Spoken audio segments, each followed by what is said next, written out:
Sir अभी एक patient है, उनमें आपने इनिशियल ट्रीटमेंट कर लिया, सब कर लिया, फिर भी कुछ मायने में अच्छा नहीं लग रहा।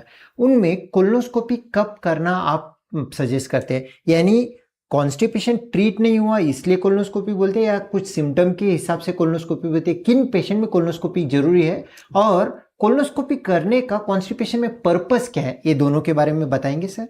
श्योर।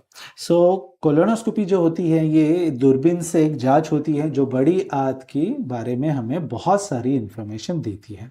सबसे प्राइमरी इंफॉर्मेशन उसमें होती है कि अगर कॉन्स्टिपेशन के कारण बाकी कुछ डैमेज है लाइनिंग में या नहीं है, ठीक है।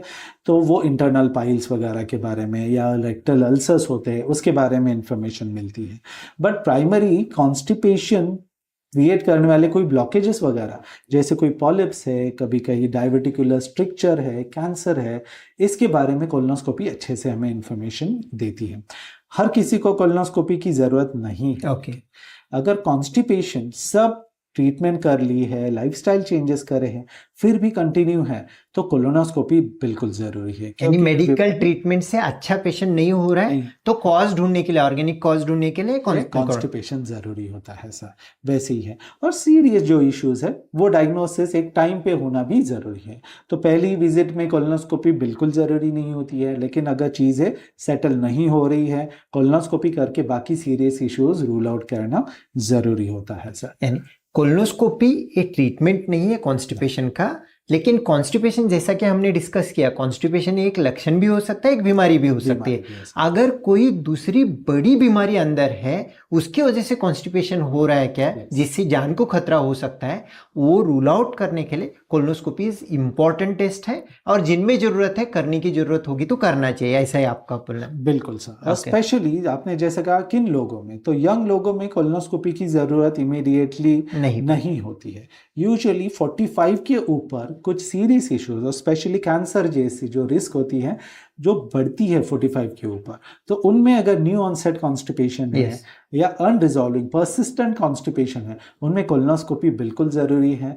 हम यंग एज में भी देखते हैं कैंसर, लेकिन रेट जो कैंसर का है ये 45 के ऊपर ज़्यादा है, तो उन लोगों में बिल्कुल colonoscopy little earlier than young population होता है। डेफिनेटली ये सही बात है सर। क्या है, हर बार कब्जियत हो रही है बोल के जो भी पहले का चूर्ण दिया था वही लेके आगे जाना, वो सही बात नहीं है।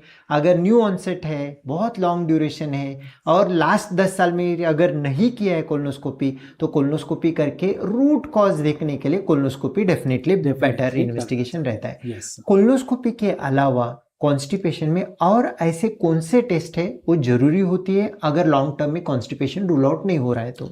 बिल्कुल सर। सो कुछ टेस्ट होते हैं जो ब्लड टेस्ट वगैरह तो हमने बेसिक कर लिए सर। कोलोनोस्कोपी बाकी सीरियस इश्यूज है कि नहीं ये हमने रूल आउट। कोलोनोस्कोपी अगर नॉर्मल रह गया तो वो फिर नॉर्मल है, तो उसके बाद जो भी है ये पेशेंट की सिम्टम्स अनुसार हम डिसाइड करते हैं।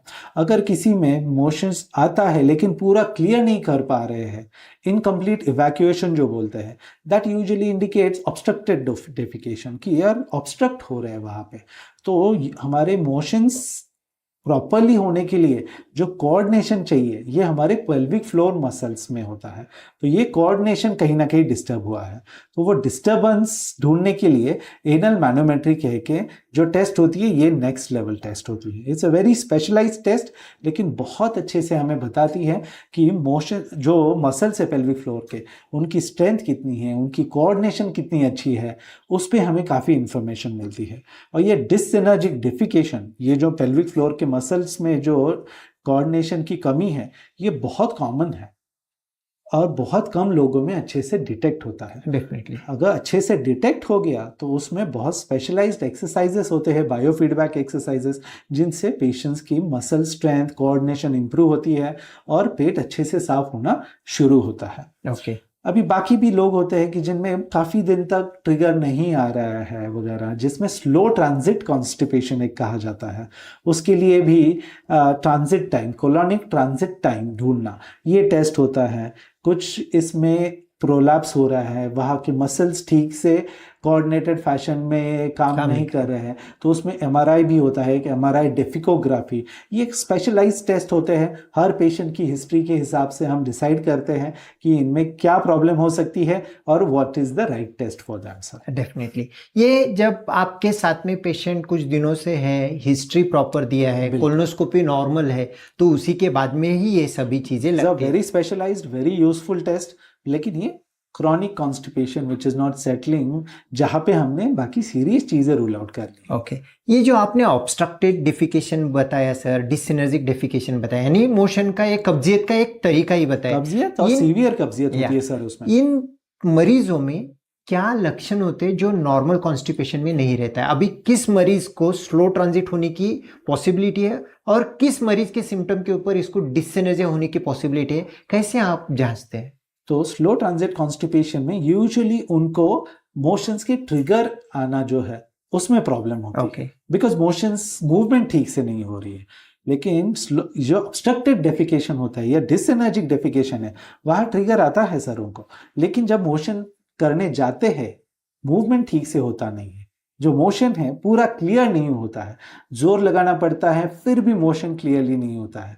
तो ये मेन डिफरेंस उसमें है सर। और मोशन न कंप्लीट होने की वजह से बार बार मोशन जाना, या मोशन के लिए बहुत वक्त तक टॉयलेट में सो गए, इस तरीके से 20-20 30-30 मिनट बैठना, घंटा बैठ जाता है, और मोशन होने के बाद में भी कंप्लीट मोशन नहीं हुआ, ये feel of complete motion evacuation का कुछ ना कुछ बाकी है अंदर, ये फीलिंग होती रहती है। और कई पेशेंट्स उंगली से निकालने की भी कोशिश करते हैं मोशन, क्योंकि ऑप्शन नहीं रहता सर। जब वो मसल्स के कोऑर्डिनेशन या फोर्स से मूवमेंट हो नहीं रही है, तो people resort to different things, कि उंगली से करना या एनिमा देना वगैरह, ये सारी चीज़ें।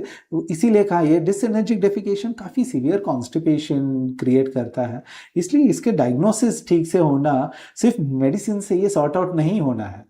नहीं तो आजकल क्या है, लोग कब्जियत है बोल के कोई भी चूर्ण लेते रहते हैं। बिल्कुल, ये उससे नहीं होना है, और उसकी एक डिपेंडेंस भी हो जाती है फिर, या आप आयुर्वेदिक लो, एलोपैथिक लो, हर मेडिसिन की कभी ना कहीं एक डिपेंडेंस होना है। वो आपको काम करना, अगर रूट कॉज ट्रीट नहीं हुआ है तो वो मेडिसिन का आपको डिपेंडेंस होना है।